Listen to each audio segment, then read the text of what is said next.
One Love, c'est Dada pour toi et toi en direct de la cuisine. Je prends un couteau pour couper une échalote. Je vous avais dit que dans ma dernière vidéo, que la prochaine vidéo, je vous parlerai du Mali. Et surtout pourquoi, depuis un petit bout de temps, avec des amis youtubeurs, des amis lanceurs d'alerte ou chercheurs de vérité, comme on dit, on disait que l'Ukraine, wesh, je commence par l'Ukraine, je suis censé parler du Mali, d'accord, ok, soit. Mais vous comprendrez pourquoi. Donc, nous disions que l'Ukraine allait vous faire oublier la pandémie.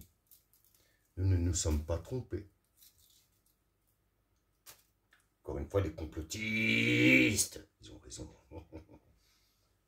Alors, le truc.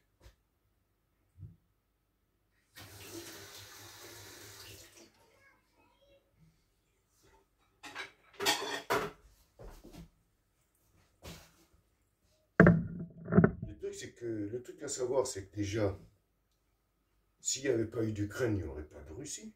En fait, l'Ukraine, c'est un morceau de la Russie. Pourquoi je vous dis ça? Parce que déjà, je ne sais plus si c'était les Finnois ou les Norvégiens, je ne sais plus, Suédois peut-être, je ne sais plus, en tout cas, des Scandinaves, bref, des Vikings, qui ont fondé la Russie, en fait.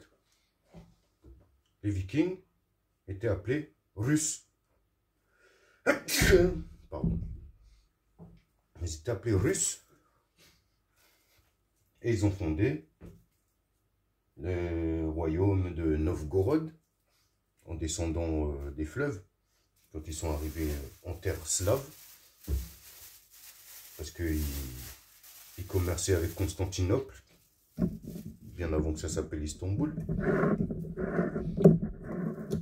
Et donc ils ont fondé la Russie, donc Kiev a été la capitale. Au début c'était le royaume de Novgorod, c'était une espèce de cité princière, cité-état quoi. Et puis ils ont fondé Kiev, et à partir de Kiev, de là, s'est fondée la Russie, ou les Russies. Parce qu'il y a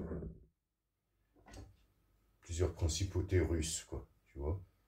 Donc russe, c'est comme s'appelait même certains vikings.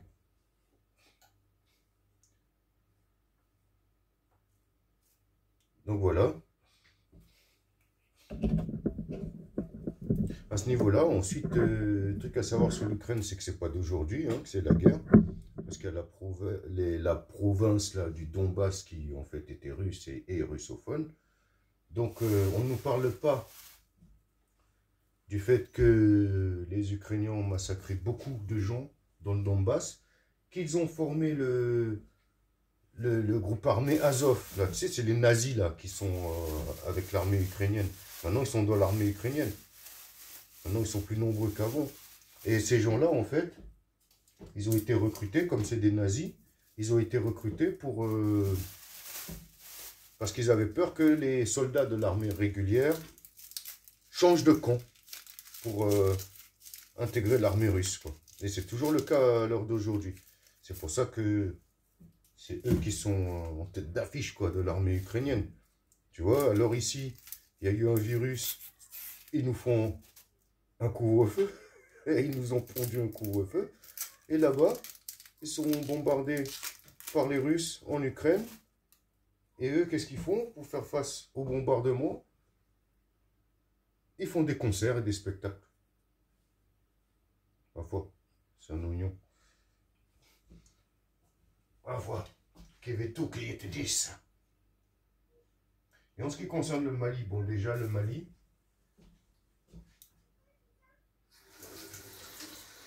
il faut...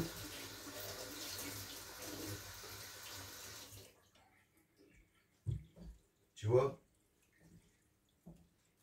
Dis-moi, qu'est-ce qu'il y a dans tes sous-sols, je te dirai qui te convoite. Comment vous croyez qu'ils ont des réserves d'or comme ça? Que ça soit l'Amérique, l'Europe, tous les pays d'Europe, l'Espagne, l'Italie, l'Allemagne. Tous ces pays-là, pourquoi ils sont blindés d'or? Alors que, est-ce qu'il y a des mines d'or ici? Qui a déjà vu des mines d'or ici? Ah bah sachez que le Mali est le premier exportateur mondial d'or et de coton. Mais beaucoup de gens là-bas vivent en haillons. À cause de la néocolonisation, déjà d'abord ça a été un royaume puissant qui prenait un territoire plus grand que la communauté européenne, en premier lieu. Ensuite, l'homme le plus riche du monde, il était malien, c'était l'empereur Kankou Moussa.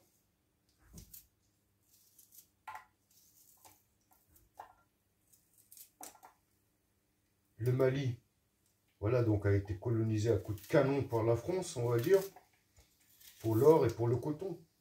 Parce que, donc, premier exportateur d'or mondial, premier exportateur de coton mondial. Et au Mali, donc, depuis la soi-disant décolonisation, hein, ils ont mis des marionnettes à la tête de l'État.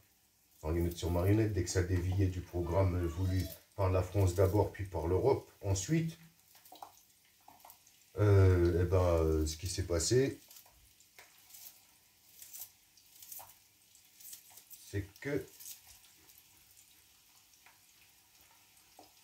hop, excuse-moi, comme je cuisine en même temps, c'est pas toujours évident. Alors, ce qui s'est passé, c'est que le peuple, au bout d'un moment, on a eu marre. Puis bon, quelqu'un comme Kémy Séba y est pour beaucoup, tu vois, il a beaucoup été en Afrique, parlé contre le franc CFA, oui, parce que la monnaie africaine, le franc CFA, anciennement franc des colonies CFA, donc colonie française d'Afrique, donc c'était le franc des colonies françaises d'Afrique, qui est devenu communauté financière africaine, tu vois.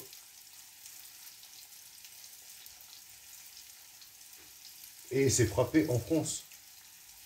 Non seulement c'est frappé en France, cette monnaie est frappée en France, mais en plus c'est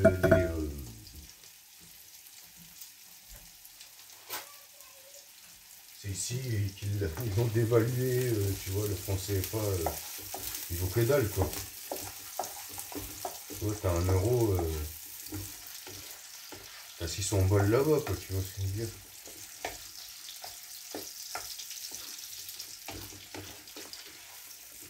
Et voilà, donc, les Africains veulent leur propre monnaie.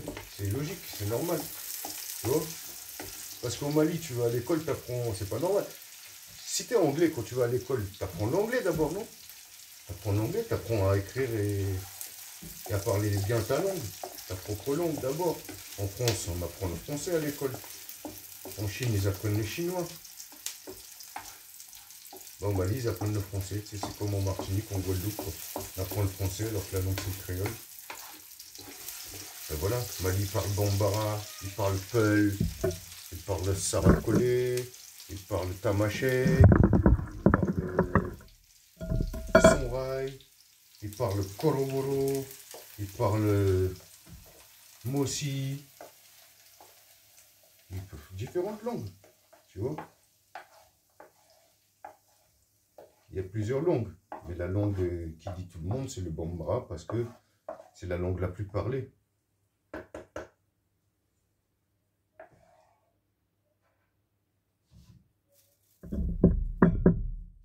Et voilà quoi. Eux, ils veulent être africains. Ils veulent pas être européens ou américains, tu vois. Alors le truc, c'est qu'il y a l'armée française là-bas, soi-disant pour lutter contre le terrorisme.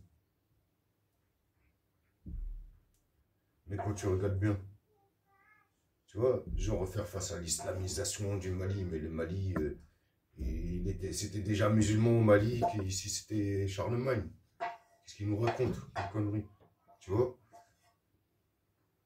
Le Mali, j'y ai vécu quand j'étais ado.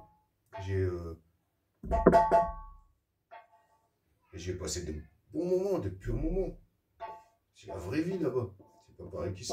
Fut un temps au Mali où tu n'avais pas besoin de visa et tout.